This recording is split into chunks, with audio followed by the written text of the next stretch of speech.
Welcome to New Mexico Black Rifle Operators Union. I'm your host, Sean. So, Credit Suisse is going down in Europe. And with SVB Bank dying and a couple other bigger ones in the United States.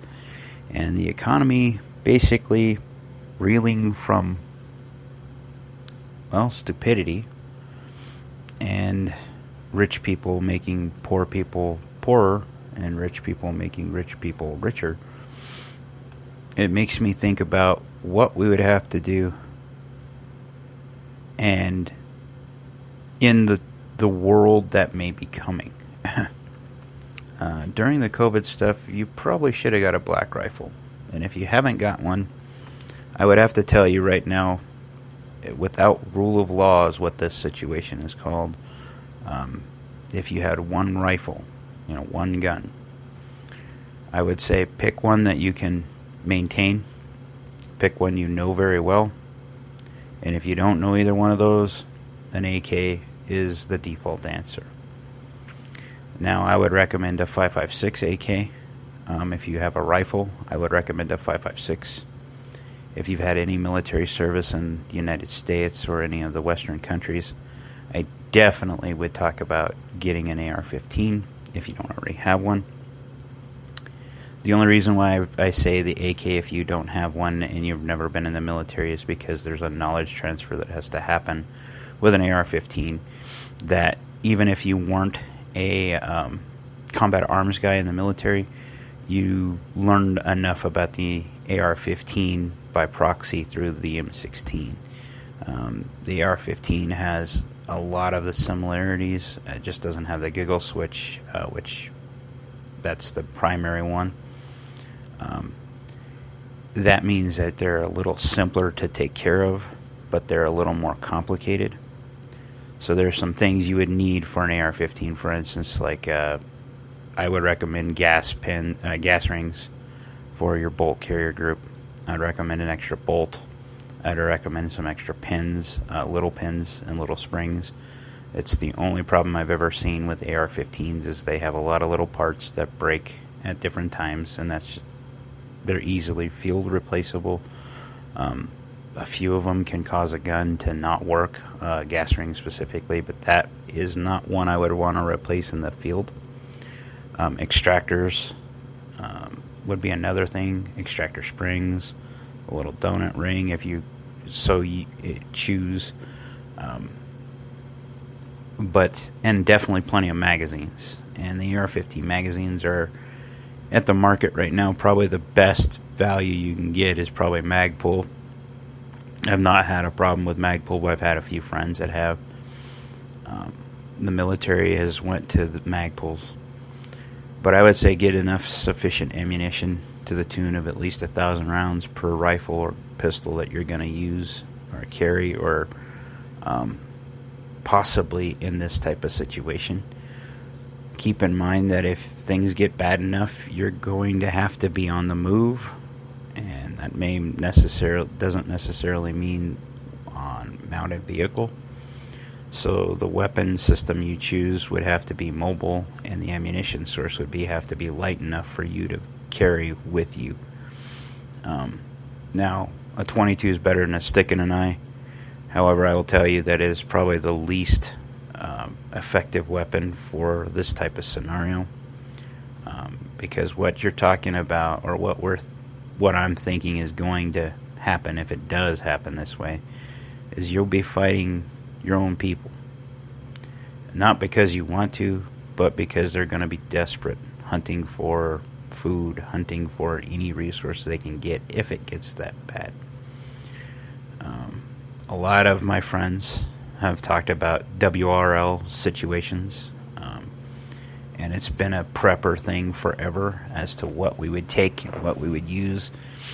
I'm a big fan of the 308, but if I was going to choose just one rifle myself in a WRL situation and I did not plan on leaving, it would probably be an AR-15 or my 5.56 AK. And that leads me down the path of why I would choose an AK. So, an AK. For me, an AK is like a welcome home.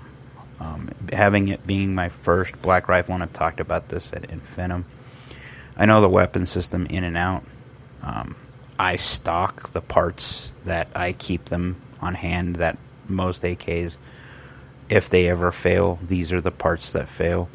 Same thing with AR-15s, but they fail at a lower rate.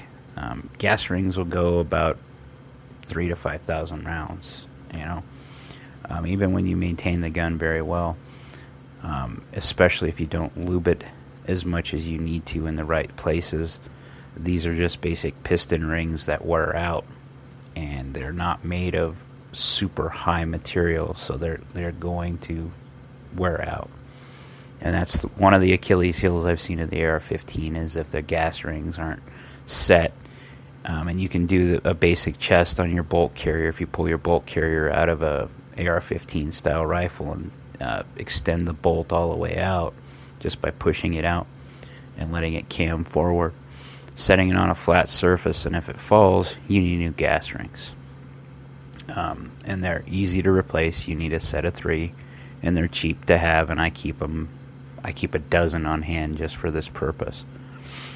But without rule of law, I would recommend a good rifle and a good pistol. In my case, I would probably, like I said, I'd probably choose an AR-15, and I'd probably choose my Glock 19, a 9mm pistol. If I was going to use a PCC, it'd be my AP5, and I would use my Glock pistol still. If I have to bug out, it would probably be my PTR-91, a 308, so I can fall game a little better, and because that means we're going to be in more open terrain where I'm going to see a lot longer, farther distances away, and I'm way more competent with a 308 than I am with a 5.56 at 600-700 yards, where I would feel better knowing that if I had to take something down, I could do it with a 308. Now, there are pluses to each one. The standard AK-47, 7.62x39, it's one of the ones I recommend if you can store the ammunition, but it's going to be heavier to carry that ammo. A 5.56 AK is now a thing that you can find fairly easily. Pioneer Arms is now making them, which used to be IO, but they're now 100% built in Poland by another offshoot of WPB or WBP or Rodham. They're made in Rodham, Poland, so they're all built off of better stuff than IO ever did. To get them in the United States, though, they have to send them to what's left of IO, and then they do what they do with like the Wasser. They open up the magwell a little bit, and they make it compatible with 922R for our import laws, which are stupid. The biggest complaint you're going to find with a 5.56 AK are mags. And I can tell you right now, the mags for the 5.56 aren't as hard to find. You're going to pay more for them. The best ones are Circle 10, followed by FB Rodham. Rodham makes great mags. The Burl mags, they're smoke mags, they're polymer. This is what the Polish military uses for theirs. So there's no problems with them. In the years I've had Polish Rodham mags, I've never had one give me grief to the point that I've had with Circle 10. Circle 10s usually are a little bigger and usually thicker, and usually may have to wear parts down to make them slide in and out of your action better, or into the rifle better.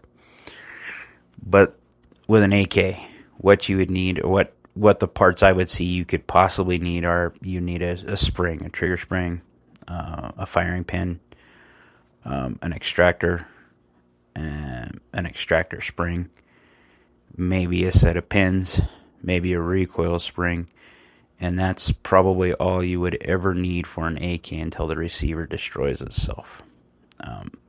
You may want a retaining plate just in case you lose one, or a retaining pin, like the shepherd's hook pin, if you wanted to keep it more factory original. It's just that as the world's devolving, there's something to be said about having a guaranteed defensive mechanism. The AR is a precision instrument. It's made for a military that can back it logistically. And I've always and I say this and I maintain it to this day. The reason why I'm a bigger fan of the AR or the AK over the AR in most cases is that the parts I need to hold it together for 100,000 plus rounds can be put in a Ziploc baggie that I can put in any of my kit that I have to carry. Where an AR, probably about the same, but your frequency of replacing those parts is dramatically lower, meaning that gas rings, for instance, like I said, 3,000 to 5,000 rounds. Some people can get 10,000 rounds out of it. Depends on your maintenance schedule. I check mine routinely because it's the one point of failure I've had. I've also had the recoil spring or the buffer spring retaining pin break on me once. That was enough for me. That's why I use a captive buffer, kind of like what would Stoner do. That mitigates that one piece of failure that I've ever had. A good cleaning kit for said rifle, again, like the AK, because the AK's cleaning kit can fit in a pocket or in the butt of the gun, and it already has the rod. And if you know what you can do with an AK cleaning kit, you definitely can do anything you need to do to service the rifle with just that and a magazine. That there's a lot to be said about that. The biggest thing is making sure your weapon's zeroed and that you've trained with it enough to know what you need to know in a situation. Because the world's not playing games anymore. It looks like it's getting more real. And I don't advocate for violence in any way.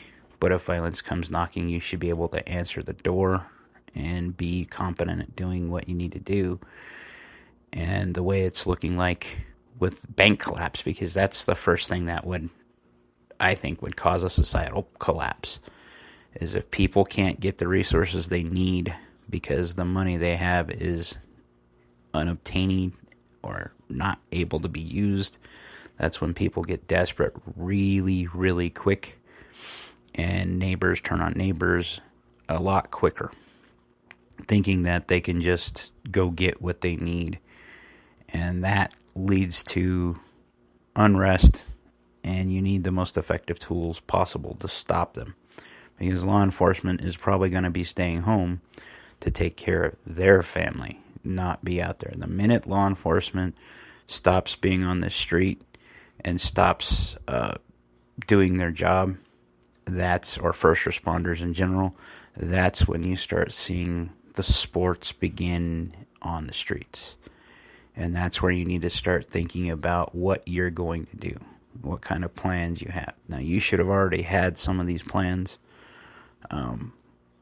That's part of being a prepper, and this is one of those things that, gets frowned upon by certain places in society, but in reality is probably just, storms happen, and it's better to have it and not need it than to need it and not have it.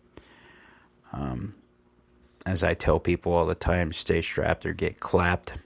And with the world rapidly approaching this precipice, which is predictable. I mean, you can look at demographics, you can look at economics. We're seeing that upset that we've seen. Now, I picked a great time to launch a business, I tell you what, in that regard. I will say this, though. At least my business is one of those that relies on people's vices. And vices usually are still something that is economically viable in an economic downturn, because people will do things to get that vice. Now, that said, that's not what I want to do. I don't want to take advantage of everybody, but here we are. It looks like the Biden administration is kind of inept at this, like they are with everything else with the economy. They seem to think that printing your way to prosperity is a thing, and it's not. And if I could give a piece of advice, is pulling your money out isn't going to help you. because foldable assets like cash do little when there's no food or water. And if it devolves into the situation that I think it's going to, where societal collapse happens and people have to stay home to take care of their family, there's not going to be power. There's not going to be, grocery stores are going to be raided. You're going to be able to have to stay on your own and stick it out.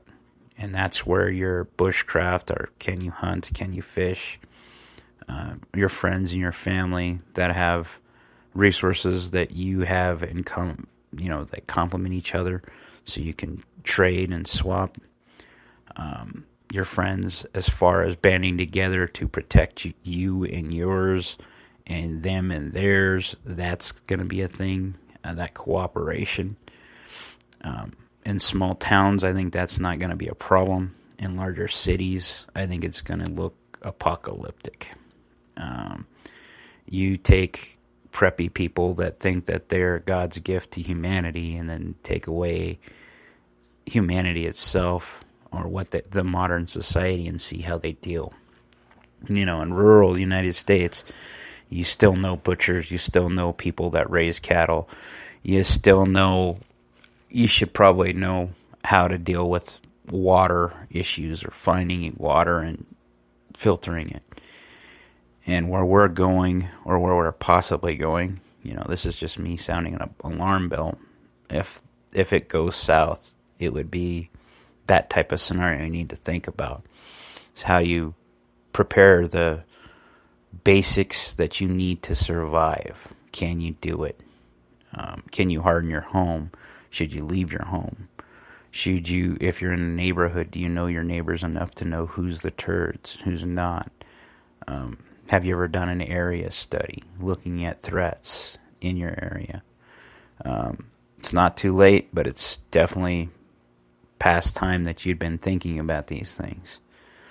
And as far as rifles and ammunition, you're only going to be able to carry what you can carry. And you're only going to be able to replenish what you can replenish. So, thinking you're going to survive off of other people's supplies is possible. But there's a lot of people that are going to band together to fight it out. You're going to see gangs, if this goes the way it looks, the way I think it will eventually. You'll see gangs that are marauders, basically.